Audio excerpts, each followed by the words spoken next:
الكريم أما بعد فأعوذ بالله من الشيطان الرجيم بسم الله الرحمن الرحيم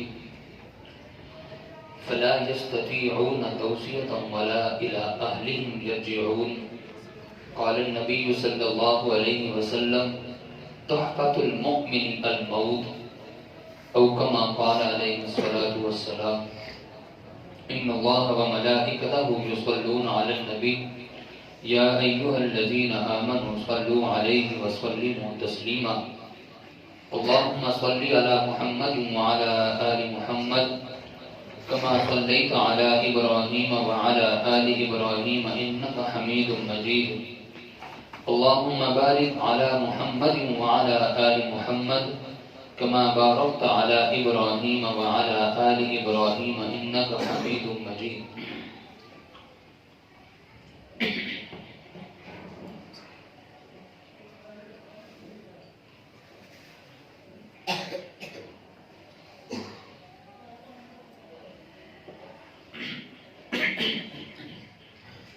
میرے انتہائی واجب الاحترام دوستوں، ساتھیوں، عزیزوں اور سننے والی میری محترم ماں اور بہنوں،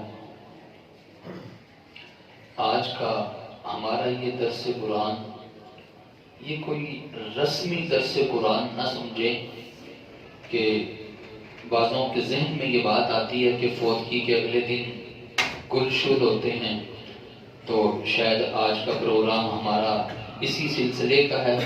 قطعاً اس سلسلے کا نہیں ہے، یہ ذہن سے نکال دیں. اصالِ ثواب کے لیے کسی بھی دن اکٹھا ہوا جا سکتا ہے اور اکٹھا ہونا بھی ضروری نہیں ہے. اکیلے آدمی چلتا پھرتا اٹھتا بیٹھتا جب موقع ملے، جتنا موقع ملے اصالِ ثواب کیا جا سکتا ہے. اور پھر اس کا بتلانا بھی ضروری نہیں ہے کہ میں نے اتنے قرآن پڑھے، میں نے اتنے سپارے پڑھے، میں نے اتنا ذکر و اذکار تسبیحات کی. تو اس لیے یہ بات ذہن میں رکھیے، یہ ہمارا آج کا پروگرام درس قرآن کسی رسم کے سلسلے میں نہیں، بس ساتھیوں کے مشورے کے ساتھ سہولت آج کی تھی، دوپہر کی تھی، اس لیے آج کا دن منتخب کر لیا. ورنہ تو ضروری نہیں کہ آج ہی اکٹھے ہوتے تو ثواب پہنچتا، آگے پیچھے اکٹھے ہوں تو ثواب نہیں پہنچتا. یہ بات میں وضاحت اس کی اس لیے ضروری سمجھ رہا ہوں کہ بعضوں کے یہ ذہن میں بات آتی ہے کہ شاید اگلے دن ہی کرنا ضروری ہے اور پھر اس کے بعد تیسرے دن اور پھر اس کے بعد 7ویں دن، اس کے بعد 10ویں دن، اس کے بعد 40ویں دن، اس کے بعد سال بعد، بس پھر ہر سال بعد یہ سلسلہ شروع ہو. ایسی بات نہیں ہے. اور دوسری بات، اس موقع میں بات اس وجہ سے بھی کی جاتی ہے، دل نرم ہوتا ہے، شاید دلوں میں بات اتر جائے، عمل کے لیے تیار ہو جائے. کسان، کھیتی باڑی کرنے والا پہلے زمین میں ہل چلاتا ہے. جب زمین نرم ہوتی ہے، زمین زرخیز بنتی ہے، اس کے بعد بیچ میں بیج ڈالتا ہے. اب یہ اگانے کے قابل ہو گئی ہے. جب دل نرم ہوا ہو اس وقت بات کہی جائے تو وہ دل میں اترنے والی ہوتی ہے اور اس وقت سنی گئی بات عمل کے زیادہ قریب ہوتی ہے. اس وجہ سے جنازے کے موقع پر یا فوتگی کے موقع پر کچھ دین کی بات کی جاتی ہے، شاید ہم عمل کرنے والے بن جائیں. تو میرے دوستو، اللہ رب العزت نے قرآن پاک میں موت کا بار بار تذکرہ کیا. اللہ جانتے تھے کہ بندہ موت کو بھول جائے گا. نبی پاک صلی اللہ علیہ وسلم نے ارشاد فرمایا کہ قبر بندے کو دن میں 70 مرتبہ یاد کرتی ہے، لیکن بندہ دن میں 1 مرتبہ بھی یاد نہیں کرتا. اس لیے اللہ رب العزت نے قرآن پاک میں موت کا تذکرہ بار بار کیا. کل نفس ذائقۃ الموت، ہر ایک نے موت کا ذائقہ ضرور چکھنا ہے. اینما تکونوا یدرککم الموت ولو کنتم فی بروج مشیدہ. تم اپنے آپ کو مضبوط قلعوں میں بند کر لو، مضبوط کمروں میں کنڈیاں لگا لو، موت وہاں پر بھی آئے گی. کل من علیہا فان، جو کچھ بھی زمین پر ہے، کائنات میں ہے، سب نے فنا ہو جانا ہے. وَيَبْقَى وَجْهُ رَبِّكَ ذُو الْجَلَالِ وَالْإِكْرَامِ، اور صرف ایک اللہ کی ذات باقی رہنے والی ہوگی. ہر ایک نے فنا ہو جانا ہے. نبی دنیا میں نہ رہے، نبی دنیا سے چلے گئے تو ہم اور آپ کیا چیز، ہم نے بھی دنیا سے چلے جانا ہے. سارے فرشتوں کو بھی موت آ جائے گی. حضرت جبرائیل بھی مر جائیں گے. حضرت اسرائیل روح نکالنے والا فرشتہ، اس کو بھی موت آ جائے گی، وہ بھی باقی نہیں بچے گا. وہ روح نکالنے والا فرشتہ جن کی اللہ نے ڈیوٹی لگا رکھی ہے روح نکالنے کی، ایک نہ ایک دن اس نے بھی مر جانا ہے. حضرت اسرافیل جو قیامت والے دن سور پھونکیں گے، ایک وقت آئے گا ان کو بھی موت آ جائے گی. بارش برسانے والا فرشتہ میکائیل، ایک وقت آئے گا کہ میکائیل بھی مر جائے گا. کوئی بھی باقی نہیں رہے گا. کائنات میں صرف اللہ کی ذات باقی رہنے والی ہوگی. اور پھر اللہ کی طرف سے قیامت والے دن اعلان ہوگا جب کوئی بھی باقی نہیں ہوگا، صرف اللہ کی ذات باقی ہوگی. اور ایک وقت تھا کہ کوئی بھی نہیں تھا، صرف اللہ کی ذات تھی. اور ایک وقت پھر آئے گا کوئی بھی نہیں ہوگا، صرف اللہ کی ذات ہوگی. اور اللہ کی طرف سے اعلان ہوگا لمن الملک اليوم، آج کس کی بادشاہت ہے. دنیا میں کسی کو تھوڑا سا چھوٹا بڑا عہدہ مل جائے، کوئی وزارت صدارت مل جائے تو وہ اکڑ میں آ جاتا ہے. نچلے کو تو دیکھتا ہی کوئی نہیں ہے. نچلا سلام کرتے تو اس کے منہ سے جواب کی آواز تک نہیں آتی. قیامت والے دن اللہ پوچھیں گے لمن الملک اليوم، آج کس کی بادشاہت ہے. دنیا میں اکڑنے والے، چھوٹے موٹے عہدے لے کر اکڑ اور گھمنڈ میں مبتلا ہونے والے، بتا تو صحیح آج کس کی بادشاہت ہے. کوئی ہو تو جواب دے. ہوگا ہی کوئی نہیں جو جواب دے. 40 سال تک کوئی نہیں ہوگا، صرف اللہ کی ذات ہوگی. 40 سال تک اعلان ہوتا رہے گا ہے کوئی بادشاہ تو سامنے آئے، لیکن کوئی نہیں ہوگا. 40 سال کے بعد اللہ خود فرمائیں گے للہ الواحد القہار، آج مجھ اکیلے اللہ کی بادشاہت ہے. تو میرے دوستو، جو بھی دنیا میں آیا، اس کائنات میں جو بھی آیا، جانے کے لیے آیا. ہاں کوئی جلدی چلا جاتا ہے، کوئی لیٹ جاتا ہے. ایسا بھی موقع ہوتا ہے کہ دادا بھی موجود ہے، پر دادا بھی موجود ہے، پوتے پڑ پوتے کا جنازہ ہو رہا ہے. آنے کی تو ترتیب ہوتی ہے نا دنیا میں، لیکن جانے کی ترتیب کوئی نہیں. ایک بادشاہ، اس نے ایک آدمی کو بلایا اور اس نے کہا کہ یہ باغ ہیں پھل کے، اور اس باغ میں سے خوبصورت سا بہترین سا میٹھا پھل توڑ کے لا. یہ 5-6 باغ لگے ہوئے ہیں، تو بہترین سا پھل توڑ کے لا رہے ہیں. اب بادشاہ نے کہا کہ ایک چیز کا خیال کرنا، جس باغ میں ایک مرتبہ گزر کے چلے گئے دوبارہ واپسی بیک نہیں آ سکتے. اس میں سے جب گزر کے آگے چلے گئے واپس نہیں آ سکتے، لہذا دھیان سے اچھا سا توڑ کے لانا. اب وہ پہلے باغ میں داخل ہوا تو اس نے وہاں پہ دیکھا کہ پھل لگے ہوئے ہیں لیکن کوئی اتنے خاص نہیں ہے. اس کے دل میں آیا کہ چلو اگلے باغ میں چلتے ہیں، ہو سکتا ہے وہاں پہ اچھے لگے ہوئے ہوں. جب وہ اگلے باغ میں گیا تو وہاں پر واقعی پھل پہلے باغ کی بنسبت اچھے لگے ہوئے تھے. اس نے دیکھا کہ پھل تو واقعی اچھے لگے ہوئے ہیں، لیکن اس کے دل میں خیال آیا تیسرے میں چلتا ہوں، ہو سکتا ہے وہاں اس سے بھی اچھے ہوں. جب تیسرے میں گیا وہاں واقعی اس سے بھی اچھے تھے. توڑنے لگا تو پھر اس کے دل میں خیال ہے چوتھے میں چلتا ہوں، شاید اس میں اس سے بھی اچھے ہوں. کرتے کرتے 5ویں میں گیا. 5ویں میں بہترین قسم کے پھل لگے ہوئے تھے. اب وہاں پہ توڑنے کا بالکل پکا ارادہ کر لیا، لیکن سوچنے لگا کہ شاید اگلے میں چلتا ہوں، وہاں اس سے بھی اچھے ہوں گے. لیکن جب 6 باغ میں گیا وہاں پر باغ بالکل خالی، پھل ہے ہی کوئی، اور اب واپسی بھی نہیں آ سکتا، بیک بھی نہیں آ سکتا. اب خالی ٹوکری لے کر بادشاہ کے پاس واپسی پہنچا شرمندہ ہو کر. بس یہی دوستو میرے، ہمارے آج کی زندگی کی مثال یہی ہے. ہم اس امید پر کہ ابھی تو بچپنا ہے، جوانی ہوگی پھر ہم نیکی کر لیں گے، عبادت کر لیں گے. پھر جب جوانی ہوتی ہے تو پھر ہم سوچتے ہیں کہ یار ذرا تھوڑا سا اور عرصہ ٹھہرتے ہیں پھر کر لیں گے. ذرا بڑھاپے میں جا کر ہم سارے کام سے ریلیکس ہو لیں گے اور پھر سکون سے عبادت کریں گے. اسی آس اور امید پر پوری زندگی گزار دیتے ہیں اور واپس ایک دن بھی پیچھے نہیں آ سکتے.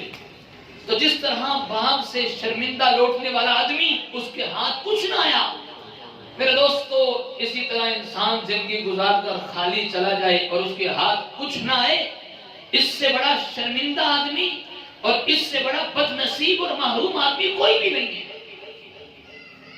موت کے بڑے عجیب و غریب واقعات لکھے میرے دوستو. موت ایسی چیز ہے کہ جس نے کسی کو نہیں چھوڑا. بڑے سے بڑے بادشاہ کو بھی موت آئی. پوری دنیا پہ حکومت کرنے والا نمرود، پوری دنیا پہ حکومت تھی، لیکن نمرود کی موت کیسے آئی؟ لنگڑا مچھر اس کی ناک کے ذریعے سے دماغ میں گھس گیا. اب جب پھڑپھڑاتا ہے مچھر تو اس کو سکون نہیں ملتا، بے چینی ہوتی ہے.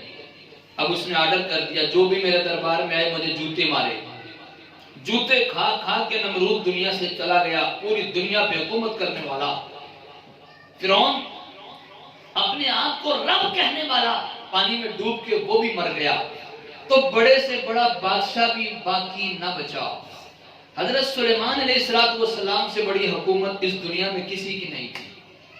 حضرت سلیمان علیہ السلام نے پوری زمین پہ، پوری دنیا پہ حکومت کی، اور ان کی حکومت ہوا پر بھی تھی.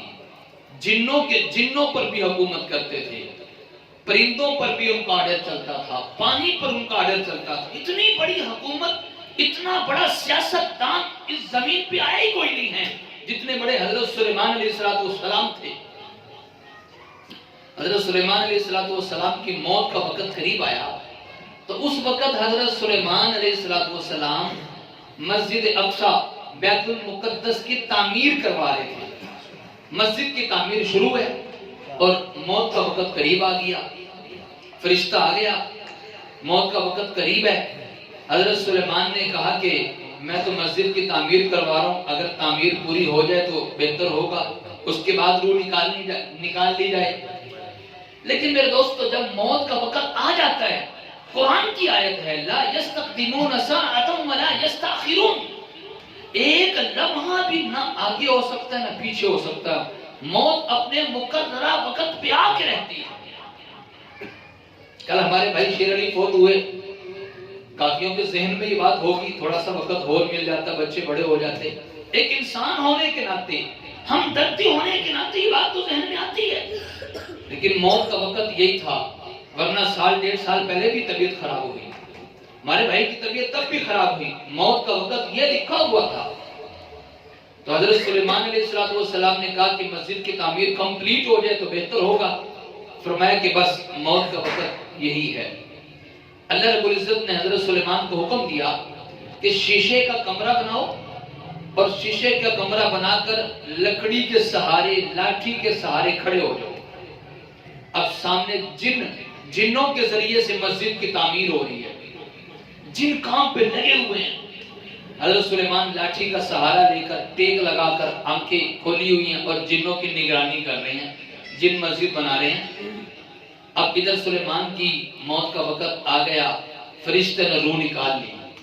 حضرت سلیمان اسی طرح کھڑے ہیں، آنکھیں کھلی ہوئی ہیں، روح نکل چکی ہے، شیشے کا کمرہ ہے، لاٹھی کے سہارے کھڑے ہیں، اور جن سمجھ رہے ہیں کہ شاید ابھی زندہ ہیں، ہماری نگرانی کر رہے ہیں. قرآن میں سارا واقعہ موجود ہے. اللہ رب العزت نے ایک چھوٹا سا کیڑا، دیمک جسے کہہ لیں، وہ دیمک وہ لکڑی کو لگا دی، لکڑی کو کھانا شروع کیا. اس نے لکڑی کو کھاتے کھاتے کھاتے جب بالکل لکڑی کھوکھلی ہو گئی، اندر سے خالی ہو گئی، تو حضرت سلیمان علیہ السلام گرے نیچے. فلما خر تبینت الجن، جب حضرت سلیمان نیچے گرے تب جنوں کو پتا چلا کہ ان کی موت تو آ چکی ہے اور یہ تو کب سے فوت ہو چکے ہیں. اور ادھر لکڑی ختم ہوئی، سلیمان نیچے گرے، ادھر مسجد کی تعمیر مکمل ہو چکی تھی. تو اس انداز سے بڑے بڑے بادشاہ دنیا میں نہ رہے، نبی پاک صلی اللہ علیہ وسلم دنیا میں نہ رہے. ان سے بڑی تو ہستی ہے ہی کوئی نہیں، ان سے بڑی کوئی ہستی نہیں. اللہ کے بعد سب سے بڑی ہستی نبی پاک صلی اللہ علیہ وسلم ہیں، وہ بھی دنیا میں نہ رہے. جب حضور دنیا میں تشریف لائے تو حضور کے والد نہیں تھے، حضور کے والد نہیں تھے، اور نبی پاک صلی اللہ علیہ وسلم کی عمر ابھی 6 سال تھی کہ حضور کی والدہ بھی نہیں تھی، والدہ کی وفات بھی ہو چکی جب حضور کی عمر 6 سال تھی۔ دو ہی سہارے بڑے ہوتے ہیں، باپ اور ماں کا سہارا، باپ پہلے ہی نہیں ہے اور ماں، حضور کی عمر 6 سال، اللہ نے ماں کا سہارا بھی اٹھا لیا۔ پھر نبی پاک صلی اللہ علیہ وسلم کی پرورش کرنے لگے حضور کے دادا عبد المطلب۔ حضور کی عمر 8 سال ہوئی کہ دادا عبد المطلب کا بھی انتقال ہو گیا۔ اب اندازہ لگاؤ، حضور کی عمر 8 سال، نہ سر پہ باپ، نہ ماں، نہ دادا، ایک چچا حضور کا ابو طالب حضور کی پرورش کرنے لگا۔ لیکن ابو طالب بھی کیسے پرورش کرے؟ ابو طالب کے اپنے بچے کافی اور ہیں بھی غریب۔ حضرت نبی پاک صلی اللہ علیہ وسلم کے چچا ابو طالب کے کافی سارے بچے تھے، عیالدار تھے اور لیکن مالدار نہیں تھے، تھے غریب۔ یہ تو حضور کی برکت سے اللہ نے ان کو نوازا، تو اللہ رب العزت نے سارے ظاہری سہاروں کو اٹھا لیا۔ اللہ دکھانا یہ چاہتے تھے کہ جب اللہ پالنے پر آئے تو اللہ کسی سہارے کا محتاج نہیں ہے۔ فرعون نے آرڈر کر رکھا تھا کہ جو بھی بچہ پیدا ہو اس کو قتل کر دیا جائے، مار دیا جائے، ذبح کر دیا جائے۔ اب 1 سال ذبح کیا جاتا، 1 سال زندہ چھوڑ دیا جاتا۔ تو جس سال ذبح کیا جاتا تھا اسی سال حضرت موسیٰ کی ولادت ہوئی۔ جب موسیٰ کی ولادت ہوئی تو موسیٰ کی ماں بڑی پریشان کہ اگر میں اس کو زندہ رکھوں، فرعون کو پتہ چل گیا تو فرعون تو مروا دے گا، کیا کروں اس کا؟ اللہ رب العزت نے موسیٰ کی ماں کے دل میں بات ڈالی کہ اس کو ایک صندوق میں ڈالو اور صندوق کو پانی میں بہا دو۔ چنانچہ ایسے ہی ہوا، حضرت موسیٰ کی ماں نے صندوق میں ڈالا اور صندوق پانی میں بہا دیا، اور موسیٰ کی ماں نے اپنی بیٹی کو، موسیٰ کی بہن کو کہا کہ ذرا اس پر نظر رکھنا، جاتا کہاں ہے؟ حضرت موسیٰ کی بہن نظر رکھنے لگی، جاتا کہاں ہے؟ صندوق بہتا بہتا فرعون کے محل تک جا پہنچا۔ جب فرعون کے محل میں پہنچا، صندوق کھولا، اندر سے موسیٰ نکلے، بچے۔ اب فرعون کا آرڈر تھا کہ جو بچہ ہو قتل کر دیا جائے۔ اب فرعون حضرت موسیٰ کو قتل کرنے لگا تو فرعون کی بیوی آسیہ نے کہا کہ اس کو قتل نہ کرو، تم نے پہلے کتنے بچے مروائے ہیں، ضروری تو نہیں کہ یہی بچہ تمہاری حکومت کو ختم کرے گا، لہذا اس کو ہم اپنا بیٹا بنا لیتے ہیں، اس کو ہم پالتے ہیں، ہماری آنکھوں کی ٹھنڈک کا ذریعہ بنے گا۔ چنانچہ حضرت موسیٰ کو فرعون نے قتل نہیں کیا، اپنے گھر رکھ لیا۔ اب دودھ پینے کی باری آئی، چونکہ بچہ ہے، اس نے کھانا پینا تو کچھ اور ہے نہیں سوائے دودھ کے، لیکن حضرت موسیٰ کسی عورت کا دودھ نہیں پکڑ رہے۔ کافی عورتوں کو بلوایا، موسیٰ مول نہ لگائیں، دودھ پیے ہی نہ۔ موسیٰ کی بہن بھی وہاں پہ پہنچ گئی تھی، لیکن فرعون کو نہیں پتا تھا یہ اس بچے کی بہن ہے۔ موسیٰ کی بہن نے کہا فرعون کو، اگر آپ کہو تو فلاں جگہ پہ ایک عورت رہتی ہے، اس کو بلا رہا ہوں، شاید وہ دودھ پلائے تو یہ بچہ دودھ پی لے۔ فرعون نے کہا ٹھیک ہے بلا لو۔ چنانچہ موسیٰ کی بہن گئی اور اپنی امی کو بلا کر لے، امی جی آ جاؤ، بھائی دودھ نہیں پی رہا کسی کا۔ موسیٰ کی ماں آ گئی۔ موسیٰ کی ماں نے موسیٰ کو اٹھایا، سینے سے لگایا، موسیٰ نے فوراً دودھ پینا شروع کر دیا۔ جب فوراً دودھ پینا شروع کر دیا، فرعون نے کہا کہ بس اسی عورت کو یہاں پہ رکھ لو دودھ پلانے کے لیے، لہٰذا اس کو خرچہ دیں گے، تنخواہ دیں گے، اس کو یہاں پہ رکھو۔ موسیٰ کی ماں نے کہا نہیں، دودھ پلوانا ہے تو میں بچے کو گھر لے کر جاؤں گی۔ اب دیکھو اللہ نے بچے کی حفاظت کیسے کی ہے۔ یوں قتل کا ڈر تھا کہ فرعون قتل نہ کروا دے، اور اب ڈر ختم ہو گیا۔ موسیٰ کی ماں بغیر کسی ڈر کے موسیٰ کو اپنے پاس رکھ کے دودھ بھی پلا رہی ہے اور فرعون سے ماہانہ تنخواہ بھی لے رہی ہے۔ اور اسی سال، جس سال موسیٰ پیدا ہوئے، اسی سال ایک اور شخص سامری جادوگر بھی پیدا ہوا۔ یہ سامری جادوگر موسیٰ کے زمانے کا ہے اور اسی سال پیدا ہوا جس سال موسیٰ پیدا ہوئے۔ سامری جادوگر کی ماں نے بھی سوچا کہ میں کیا کروں، فرعون قتل کروا دے گا، چنانچہ اس نے سامری جادوگر کو پہاڑ کی چوٹی پہ رکھ دیا بچہ تھا، پہاڑ کی چوٹی پہ رکھا ہی، زندگی ہوگی تو بچے گا ورنہ ٹھیک ہے مر جائے گا، ویسے بھی تو فرعون نے مروائی دینا ہے۔ چنانچہ اللہ نے جبرائیل کی ڈیوٹی لگائی۔ جبرائیل آتا تھا دن میں 3 مرتبہ، شہد بھی چٹاتا تھا اور دودھ بھی پلاتا تھا سامری جادوگر کو۔ تو سامری کی جو کہ کافر رہا، آخر تک کافر رہا، مسلمان تو ہوا ہی نہیں ہے، ایمان تو موسیٰ پر اس نے لایا ہی نہیں ہے، دل سے ایمان قبول ہی نہیں کیا، تو سامری اللہ جانتے تھے یہ بے ایمان رہے گا، ایمان قبول نہیں کرے گا، تو اللہ نے سامری کی پرورش جبرائیل سے کروائی، اور موسیٰ اللہ کا پیغمبر، پیارا محبوب پیغمبر، موسیٰ کی پرورش فرعون کے خرچے پر ہوئی ہے۔ تو میرے دوستو، اللہ کبھی کبھی سارے سہارے اٹھا لیتا ہے دکھانے کے لیے کہ ہم کسی سہارے کے محتاج نہیں ہیں۔ تو موت نے کسی کو نہیں چھوڑا، امیر سے امیر ترین دنیا سے چلا گیا، غریب بھی چلا گیا، اور کبھی بھی اسرائیل کو روح نکالتے ہوئے کبھی کسی پر افسوس بھی نہیں ہوا۔ اسرائیل کی ڈیوٹی ہے، موت کے وقت اسرائیل روح نکال کے رہتے، اس کی ڈیوٹی ہے، اس کو کبھی افسوس بھی نہیں ہوا۔ اسرائیل سے ایک مرتبہ وقت کے نبی نے پوچھا، اے اسرائیل تو نے کتنے لوگوں کی روح نکالی ہے؟ توجہ ذرا، تو نے کتنے لوگوں کی روح نکالی ہے؟ کبھی تجھے کسی کی روح نکالتے ہوئے افسوس ہوا ہے؟ اسرائیل نے کہا صرف ایک مرتبہ افسوس ہوا، ایک مرتبہ مجھے بھی افسوس ہوا اس کی روح نکالتے ہوئے۔ پوچھا وہ کب؟ کہا کہ ایک مرتبہ ایک ماں اپنے چھوٹے سے بچے کو، دودھ پیتے بچے کو کشتی پر لے کر جا رہی تھی، اللہ نے حکم دیا کشتی توڑ دو، کشتی ٹوٹ گئی، ماں ڈوب گئی، ماں کی روح نکال دی، ماں مر گئی، اور حکم یہ ہوا بس اس بچے کو کشتی کے ایک تختے پر بٹھا دو۔ تو حضرت اسرائیل کہنے لگے کہ مجھے اس وقت اس بچے پہ بڑا افسوس ہوا، ماں تو مر گئی، اس کا وقت اتنا ہی تھا، بچے پہ بڑا افسوس ہوا کہ اس کا کیا بنے گا، اس کو ایک تختے پر بٹھا دیا، اس کا بنے گا کیا؟ تو اسرائیل کہنے لگے کہ مجھے اس وقت اس بچے پہ بڑا افسوس ہوا۔ کہا اچھا اور؟ کہا ایک مرتبہ ایک اور آدمی پہ بڑا افسوس ہوا، ایک تو بچے پہ افسوس ہوا اور ایک آدمی پہ اور افسوس ہوا۔ کہا وہ کون سا آدمی؟ تو حضرت اسرائیل کہنے لگے کہ وہ آدمی شداد ہے جس نے اپنی جنت بنائی تھی، اس نے اپنا ایک باغ بنایا جس میں ہر قسم کی اس نے نعمت اور نہریں، ہر قسم کے درخت، مال کی فراوانی، ہر چیز بیچ میں موجود تھی، اور اس کا نام اس نے جنت رکھا کہ میری جنت ہے۔ جب بالکل مکمل کمپلیٹ تیار ہو چکی، اس وقت شداد نے اندر جانے کا ارادہ کیا، اللہ کی طرف سے آرڈر ہوا اسرائیل کو، اسرائیل جس وقت یہ اندر جانے لگے ایک قدم باہر ہو ایک قدم اندر ہو، وہیں پر روح نکال لی جائے۔ تو حضرت اسرائیل کہنے لگے شداد تھا تو بڑا اللہ کا باغی نافرمان، لیکن دل میں یہ بات آئی کہ اس نے اتنی محنت سے بنائی، اندر تو جانے دیتے اس کو، بس اللہ کا آرڈر ہے پورا کر دیا۔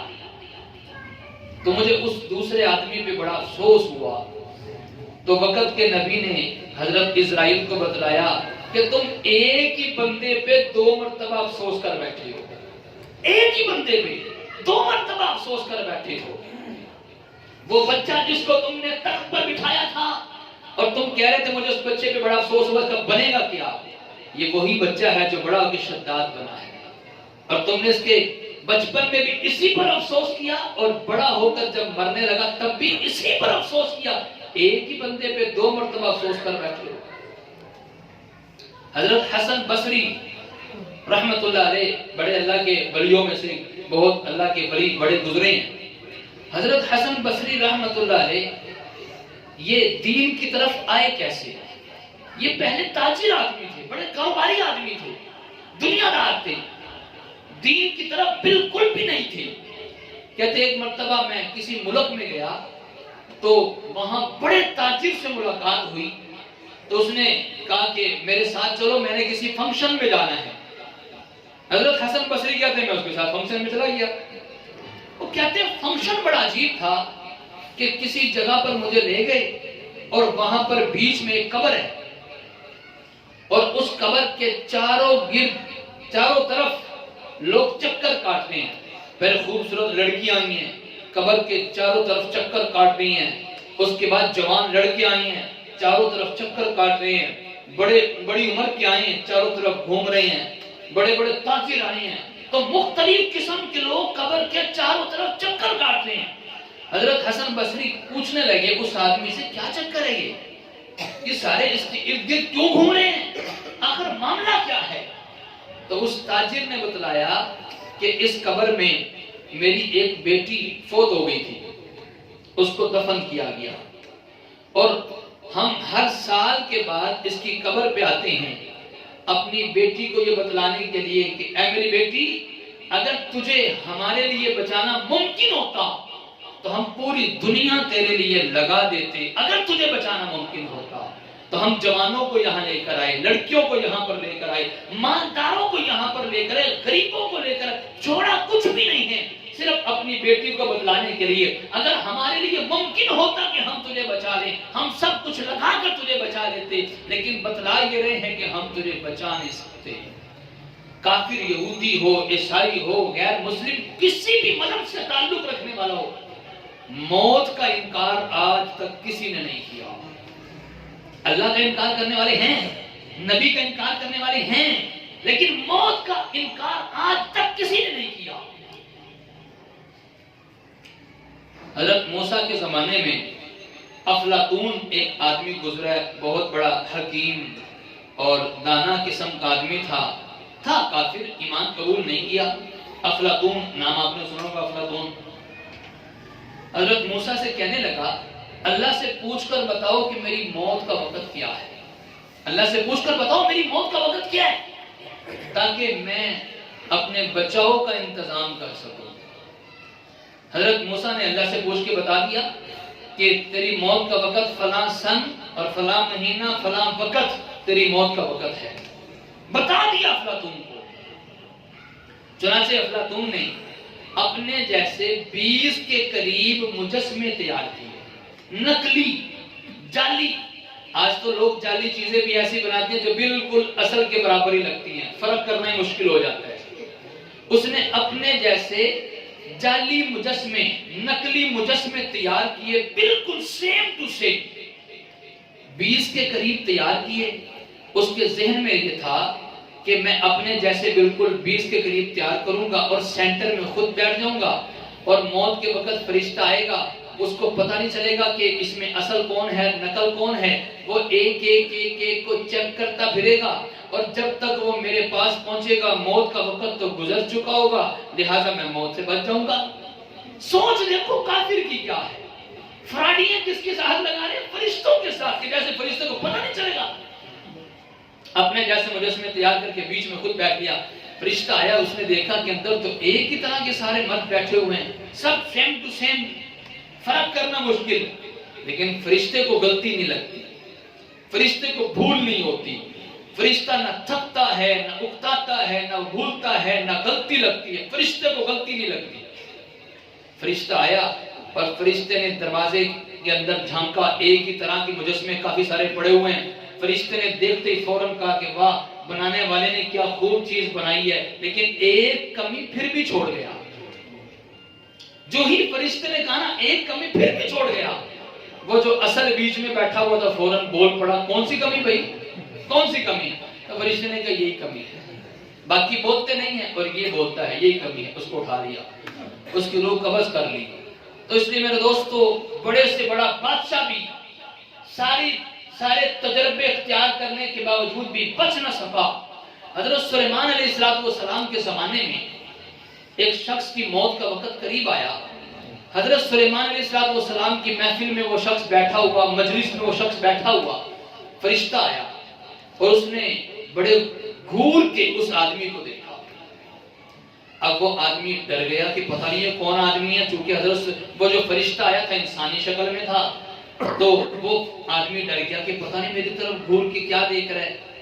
اس آدمی نے حضرت سلیمان کو کہا کہ آپ ہوا کو حکم دیں کہ مجھے دوسرے ملک میں پہنچا دے, مجھے اس آدمی سے ڈر لگ رہا ہے. حضرت سلیمان نے ہوا کو آرڈر کیا, ہوا نے اٹھایا اور دوسرے ملک میں جا کے چھوڑ دیا اس کو. اب وہ آدمی تو وہاں پہ پہنچ گیا دوسرے ملک میں. چند دن کے بعد وہ موت کا فرشتہ دوبارہ حضرت سلیمان کے پاس آیا تو حضرت سلیمان نے اس فرشتے سے پوچھا کہ تو اس دن میرے پاس آیا تھا، اس آدمی کو بڑے گھور کے دیکھ رہا تھا، کیا چکر ہے، کیا وجہ ہے؟ حضرت سلیمان کہنے لگے کہ مجھے اس آدمی کی روح نکالنے کا آرڈر ہوا تھا اور فلاں ملک میں اس کی روح نکالنی تھی اور فلاں وقت میں نکالنی تھی، تو اب میں پریشانی اس بات پر تھا، گھور اس لیے رہا تھا اس کی تو موت کا وقت پورا ہوا پڑا ہے اور یہ یہاں بیٹھا ہے، روح نکالنی ہے فلاں ملک میں اور یہ بیٹھا یہاں پر ہے، موت کا وقت بالکل تھوڑا سا رہ گیا۔ میں اس لیے غور سے دیکھ رہا تھا یار چکر کیا ہے۔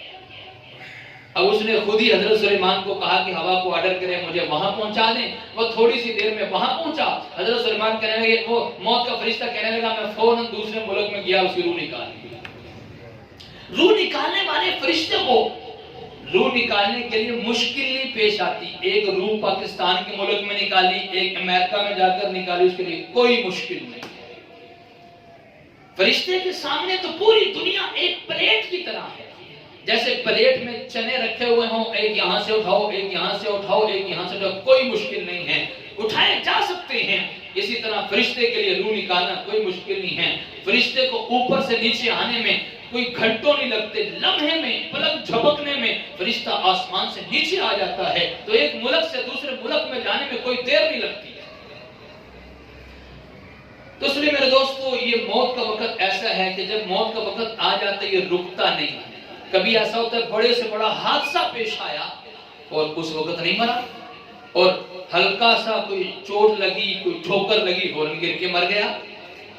ایک آدمی کراچی کے اندر مزدور تھا، مزدوری کر رہا تھا، بڑی اونچی بلڈنگ تھی، اوپر سے نیچے گرا، کافی منزلہ عمارت، اوپر سے نیچے گرا۔ لوگوں نے کہا لو بھئی یہ تو گیا، اب یہ نہیں بچے گا، لیکن وہ نیچے گرا، گرتے ہی گھر کی چھت پہ چھوٹا سا بچہ سائیکل چلا رہا ہے، اب وہ سائیکل چلاتے چلاتے، دیوار نہیں تھی چھت کے اوپر، سیدھی چھت تھی، سائیکل چلاتے چلاتے نیچے گرا۔ تو ہم نے سوچا کہ بس اب یہ بچے گا نہیں، سائیکل سے میں نیچے گری ہے، وہ بس دیکھ لو جس کو اللہ سنبھالنے پر آئے، اللہ رکھنے پر آئے تو کوئی کچھ نہیں کہہ سکتا۔ وہ نیچے گرا سائیکل سمیت، ہلکی سی خراش خروش آئی اور اٹھا، فوراً سائیکل چلا کے پھر چلنے لگ گیا۔ اس طرح اللہ نے اس کو بچایا۔ تو اتنی منزلہ عمارت سے نیچے گرا مزدور، خود ہی چل کے دوبارہ اوپر آ گیا۔ لوگوں نے کہا تجھے اللہ نے نئی زندگی دی ہے، چلو اسی خوشی میں ہمیں مٹھائی کھلاؤ۔ ٹھیکیدار نے اپنی جیب سے نکال کے 50 روپے 100 روپے بھی دیے، چلو یار پیسے میں دیتا ہوں، لے کر تم ان کو مٹھائی کھلاؤ، اللہ نے تمہیں نئی زندگی دی ہے۔ اب وہ نیچے اترا اور بلڈنگ سے نیچے آیا، سڑک کراس کر کے دوسری طرف جانے لگا مٹھائی کی دکان پہ، تو بس کراس کرتے ہوئے ہلکی سی ٹھوکر لگی، نیچے گرا اور مر گیا۔ اتنی منزلہ عمارت سے نیچے گرا، نہیں مرا، ہلکی سی ٹھوکر لگی، نیچے گرا اور مر گیا۔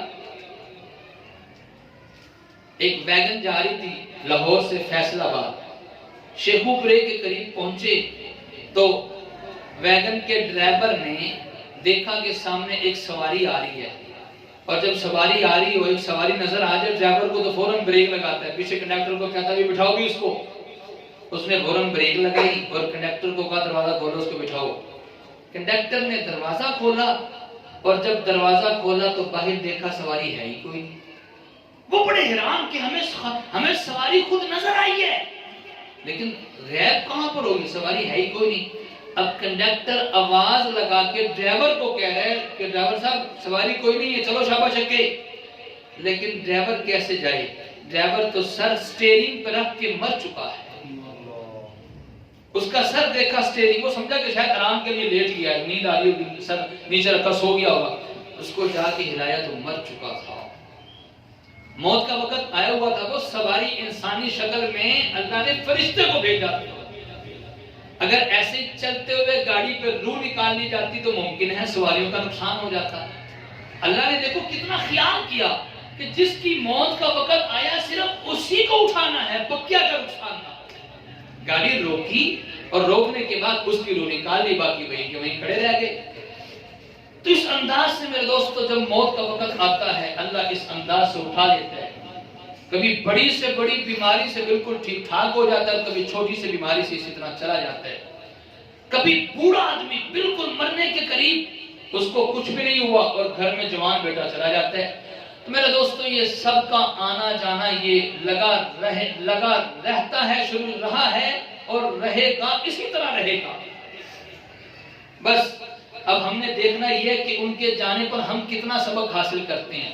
وقتی طور پہ دکھ ضرور ہوتا ہے، افسوس ضرور ہوتا ہے، لیکن یہ بھی بڑے دکھ کی بات ہے کہ وہ چند دن تک ہی ہوتا ہے، چند دن تک ہی ہوتا ہے. اس کے بعد پھر دنیا کے رنگ رلیوں میں پھنس گئے، دنیا کے رونقوں میں پھنس گئے، سب بھلا دیا سب کچھ.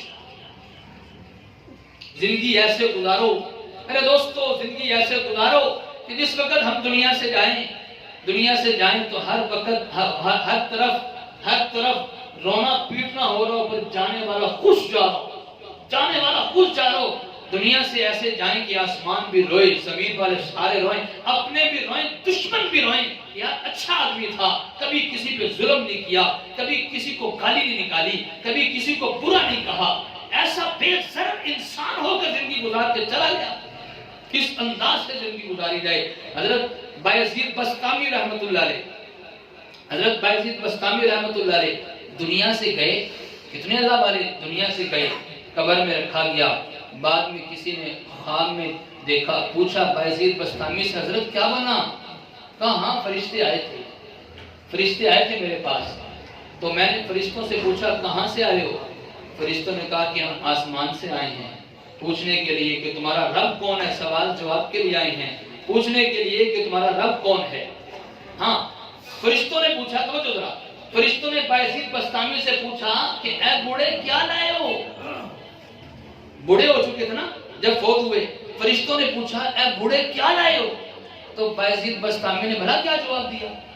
جن بزرگوں کو ہم نام لیتے ہیں، ارے سنو کہ وہ کیسی زندگی گزار کر گئے اور ان کے ساتھ قبر میں جا کے کیا بنا.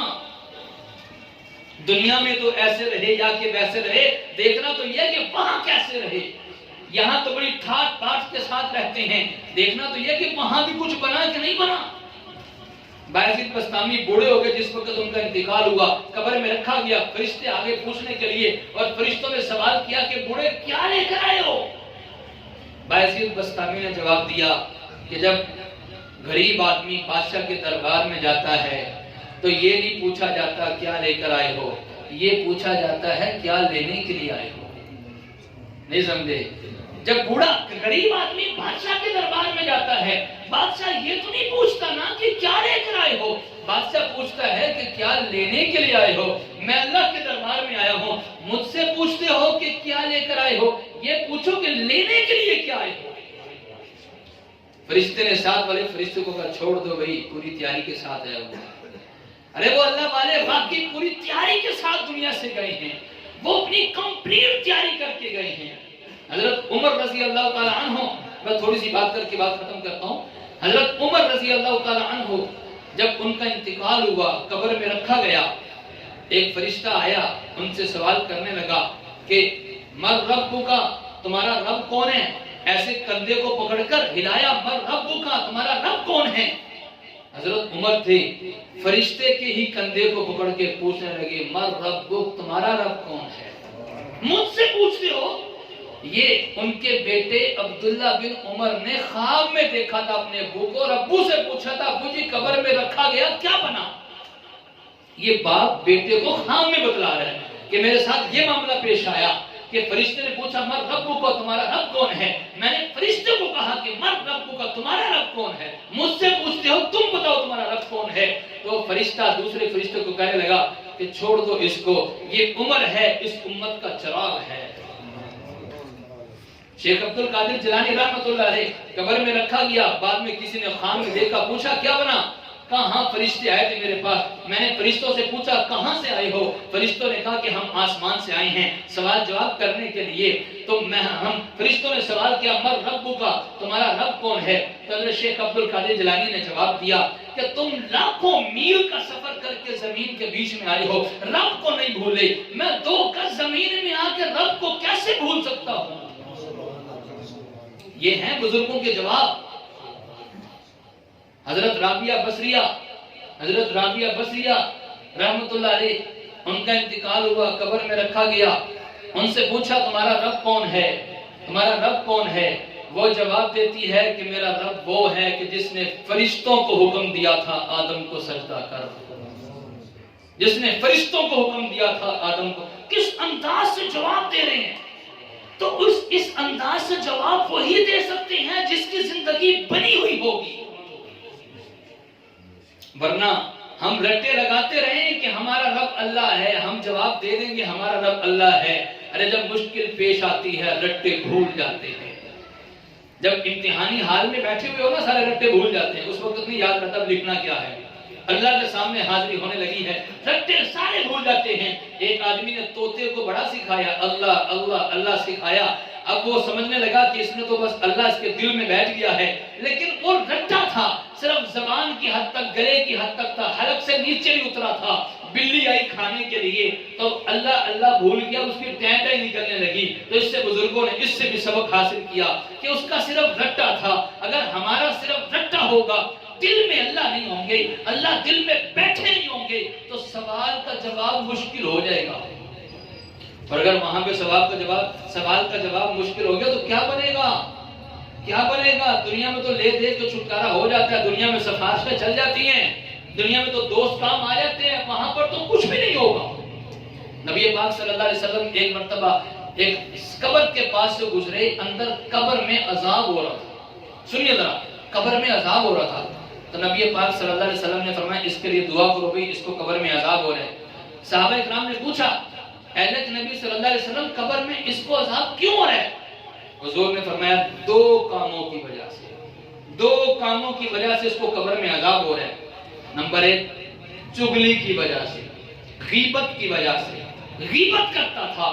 اور نمبر 2 پیشاب کے چھینٹوں سے نہ بچنے کی وجہ سے. آج ہم میں سے کتنے کے جو اس کاموں میں مبتلا ہیں؟ ارے جو چلا گیا وہ تو چلا گیا، اس کی زندگی اتنی تھی. ہمارا بھائی شیر علی دنیا سے چلا گیا، اچھی زندگی گزار کے چلا گیا، اور جانے کے بعد ہمیشہ اس کی اچھائیوں کو یاد رکھو. انسان غلطی کا پتلا، کمیاں کوتاہیاں ہر کسی میں. وہ جانے کے بعد ہمیں سبق دے کر چلا گیا کہ میں تو اس مشکل سے گزر کے چلا گیا ہوں، اب یہ مشکل تم پہ بھی آنے والی ہے. پتہ نہیں جنازہ بھی کسی کو نصیب ہو یا نہ ہو، کفن بھی ملے یا نہ ملے، قبر بھی ملے یا نہ ملے، لیکن موت سب کو آئے گی. بعض ایسے بھی ہیں جہاز میں طیارہ کریش ہوا، اس کے ٹکڑے ملے ہی کوئی نہیں، پانی میں گر گیا، لاش ملی کوئی نہیں، نہ جنازہ نہ کفن نہ قبر کچھ بھی نہیں، لیکن موت اس کو بھی آئی ہے. تو جانے والا چلا گیا، وہ صرف ایک سبق دے کر چلا جاتا ہے کہ روح نکلنے کے وقت جو تکلیف اور مصیبت ہوتی ہے میں وہ برداشت کر کے چلا گیا ہوں، بس اب باری تمہاری ہے. تو ہم میں سے کتنے ہیں کہ جو ان گناہوں میں مبتلا، غیبت چغلی سے ہم نہیں بچتے، اور ایسے چسکوں میں پڑے ہوئے ہیں، ایک دوسرے کی غیبتیں اور چغلیاں کرنے میں لگے ہوتے ہیں. اور جب دوسروں کی غیبتیں اور چغلیاں کر رہے ہوتے ہیں تو ہم یہ سمجھ رہے ہوتے ہیں جیسے ہمارے اندر تو ہے ہی کوئی نہیں، حالانکہ ہو سکتا ہے اس سے 10 گنا زیادہ ہمارے اندر بھی وہ برائی اور وہ بیماری ہمارے اندر بھی موجود ہو. اور ہم میں سے کتنے ایسے ہیں کہ جو پیشاب کے چھینٹوں سے نہیں بچتے، ناپاکی سے نہیں بچتے. نوجوان بھائیوں کو نماز کی دعوت دے تو فوراً کہتا ہے یار میرے کپڑے ناپاک ہیں. کبھی کپڑے ناپاک، کبھی جسم ناپاک. ذرا سوچے تو صحیح، اسی حال میں اگر موت آ جائے ناپاکی کی حالت میں، کیا چہرہ لے کر جائیں گے، کیا منہ دکھائیں گے؟ ہم ناپاک زندگی گزارتے رہے. چغلی پہ مجھے بات یاد ہے، بس آخری واقعہ سنا کے بات ختم کرتا ہوں. چغلی پہ بات یاد آئی. ایک عورت دوسری عورت کو غسل دے رہی تھی، فوت ہو گئی تھی، غسل دے رہی تھی. غسل دیتے دیتے وہ عورت غسل دیتے دیتے اس نے ساتھ والی عورت سے کہا یہ جو عورت فوت ہوئی ہے نا اس کے فلاں کے ساتھ تعلقات تھے. یہ بس غیبت کر دی. غیبت اسی چیز کا نام ہے، جو اس کے اندر برائی ہے اسی کو بیان کرنا ہی تو غیبت ہے. بعض لوگ کہہ دیتے میں کہنا جھوٹ کے جو میں کہہ رہا سچ ہے وہ اندر ہے فالٹ، وہ اندر کمی ہے ہی ہے. تو بھائی یہی تو غیبت ہے. اگر اس کے اندر وہ چیز ہے ہی نہیں جو آپ بیان کر رہے ہو، یہ تو غیبت سے بھی بڑا جرم بہتان ہے. تو اس نے کہا اس کے نا فلاں کے ساتھ تعلقات تھے. غسل دیتے دیتے اس کا ہاتھ اس کے جسم کے ساتھ چپک گیا. اور یہ بات موطا امام مالک کی شرح ہرقانی اس کے اندر یہ واقعہ لکھا ہوا ہے. حدیث کی کتاب ہے موطا امام مالک، اس کی شرح کے اندر یہ واقعہ لکھا ہوا ہے کہ عورت کا ہاتھ وہ مردہ عورت کے ساتھ چپک گیا، اب ہاتھ چھٹاتی ہے، چھوٹتا ہی نہیں ہے، بہت کوشش کی نہیں چھوٹتا ہے، وقت گزر رہا ہے، باہر سے پیغام آ رہا ہے جلدی سے غسل دو، جنازہ بھی پڑھنا ہے، دفن کرنا ہے، لوگ آئے کھڑے ہیں، جو وقت دیا تھا جنازے کا ٹائم پورا ہو چکا ہے، لیکن اس کا جنازہ کیسے، اس کا غسل کیسے کمپلیٹ ہو، اس کا ہاتھ تو چپکا ہوا ہے۔ اس نے بتایا کہ میرا ہاتھ چپک گیا، الگ نہیں ہو رہا۔ اب کوئی تو مشورہ دے رہے ہیں اس کا ہاتھ کاٹ دو، اب جو غسل دے رہی ہے اس کے رشتہ داروں نے کہا ہم تو اپنی عورت کا ہاتھ نہیں کٹوائیں گے۔ کسی نے کہا کہ اب اس طرح کرو کہ جہاں پہ ہاتھ چپکا ہوا ہے مردہ کا تھوڑا سا ماس کاٹ لو، ہاتھ تو چھڑوانا ہے۔ اب جن کا مردہ ہے، جن کی میت ہے، ان کے رشتہ داروں نے کہا ہم بھی یہ بھی کبھی نہیں کروائیں گے، اپنے مردے کا گوشت کٹوائیں۔ مسئلہ پہنچا امام مالک رحمۃ اللہ علیہ کے پاس، یہ امام مالک کے زمانے کا واقعہ ہے۔ امام مالک کے پاس یہ مسئلہ پہنچا، امام مالک نے کہا مجھے اس عورت کے پاس لے کر جاؤ۔ امام مالک آگے اس عورت کے پاس پردے میں بات کی۔ امام مالک نے غسل دینے والی عورت سے پوچھا کہ تم نے غسل دیتے ہوئے کوئی لفظ تو نہیں بولا تھا؟ اس نے کہا کہ ہاں لفظ تو میں نے بولا تھا، اس عورت کے بارے میں یہ بات کہی کہ اس کے فلاں کے ساتھ تعلقات ہیں۔ امام مالک نے کہا جو تم نے بات کہی ہے فلاں کے ساتھ تعلقات ہیں، تیرے پاس پروف ہیں؟ تو نے دیکھا ہے، اپنی آنکھوں سے دیکھا ہے؟ کہا نہیں آنکھوں سے تو نہیں دیکھا۔ تیرے پاس کوئی گواہ ہیں؟ نہیں گواہ بھی نہیں ہے۔ اس عورت نے تیرے سامنے خود کہا تھا کہ میں نے فلاں کے ساتھ یوں کیا؟ کہا نہیں اس نے کہا بھی نہیں تھا، بس ایسی بات کہہ دی۔ امام مالک نے فرمایا قرآن کے اندر آیا کہ جو کسی کے بارے میں الزام لگائے اس کو 80 کوڑے لگائے جائیں، لہٰذا اب ہاتھ نہیں چھوٹے گا تیرا جب تک کہ 80 کوڑے نہ لگا دی جائے۔ چنانچہ غسل دینے والی عورت کے کمر پہ 80 کوڑے لگائے، جب تک 79 کوڑے لگے تھے ہاتھ نہیں چھوٹا، 80واں کوڑا جب لگا تب اس کا ہاتھ چھوٹا۔ غیبت کی سزا دیکھو کیا ہے، اور غیبت بھی کس کی کر رہی ہے؟ مردہ عورت کی۔ اس لیے کہتے ہیں کہ کبھی بھی غسل دیتے ہوئے کوئی چیز دیکھ لیں، کسی قسم کا مسئلہ دیکھ لیں تو اس کو بیان نہیں کرنا چاہیے۔ کبھی ایسا ہوتا ہے کہ مردہ آدمی کا جسم ویسے ہی نیلا پڑ گیا، ویسے ہی نیلا پڑ گیا، تو بعض لوگ اس کو بیان کرتے ہوئے اس کا تو چہرہ بدل گیا تھا، اس کا تو رنگ تبدیل ہو گیا تھا۔ بھئی یہ کوئی ایسی بات نہیں ہے، یہ نیک لوگوں کے ساتھ بھی ہو جاتا ہے، یہ بعض مرتبہ نیک لوگوں کے ساتھ بھی ہو جاتا ہے۔ تو بہرحال اللہ سے دعا اللہ تعالی ہم سب کو باتیں سمجھ کر عمل کرنے کی توفیق عطا فرمائے، اور کوشش کریں میرے دوستو ان چیزوں کو سیکھیں۔ مرنا ہر کسی نے ہے، ان چیزوں کو سیکھیں، کفن دفن کے احکامات بھی سیکھیں، جنازے کے احکامات بھی سیکھیں، اسی طرح غسل دینے کے احکامات بھی سیکھیں۔ ارے یہ ثواب کا کام ہے، ہم کرائے پہ بندے بلا کر غسل دلواتے ہیں۔ ارے اپنا بیٹا جو غسل دے گا، جو ماں فوت ہوگی اپنی بیٹی غسل دے گی، وہ کم از کم راز فاش تو نہیں کرے گی، راز کو رکھے گی تو۔ اور جس درد کے ساتھ باپ کو غسل بیٹا دے سکتا ہے، جس درد کے ساتھ باپ کا جنازہ بیٹا پڑھ سکتا ہے، ارے جس درد کے ساتھ باپ کے لیے دعائے مغفرت بیٹا کر سکتا ہے، وہ کوئی اور تو نہیں کر سکتا۔ ہم خود بھی دین کی طرف لگیں اور اپنے بیٹوں کو، اپنی اولادوں کو، اپنی نسلوں کو، ماتحتوں کو دین کی طرف لگائیں۔ ہم اور کچھ نہیں کر سکتے، ہمارا بھائی شیرنی دنیا سے چلا گیا تو کم از کم اب اس کے لیے دعائیں مغفرت کر سکتے ہیں، اثار ثواب کر سکتے ہیں۔ اور اثار ثواب کا بہترین آسان سنت کے مطابق طریقہ یہ ہے، کسی کو اکٹھا کرنے کی کوئی ضرورت نہیں، کسی کو اکٹھا کرنے کی کوئی ضرورت نہیں، اور نہ کوئی چالیسواں، نہ کوئی تیجا، نہ کوئی ساتہ۔ ارے کسی پر کسی مسلک کا الزام اور چھاپ مت لگاؤ، یہ ہماری اپنی طرف سے بنائی ہوئی باتیں ہیں، یہ گھڑی ہوئی رسمیں ہیں، چھوڑو ان رسموں سے نکلو۔ ارے مرنا ہر کسی نے ہے، قبر میں ہر کسی نے جانا ہے، چھوڑو ان رسم و رواج کو۔ قرآن رسم و رواج کے لیے نہیں آیا تھا، قرآن اس لیے آیا تھا اس کو پڑھا جائے، اس کو سیکھا جائے، سمجھا جائے۔ آج جب اس قسم کی بات کی جاتی ہے تو لوگ فوراً تانا لگاتے ہیں، ارے بابی ہے، ارے گستاخ رسول ہے، ارے فلاں ہے۔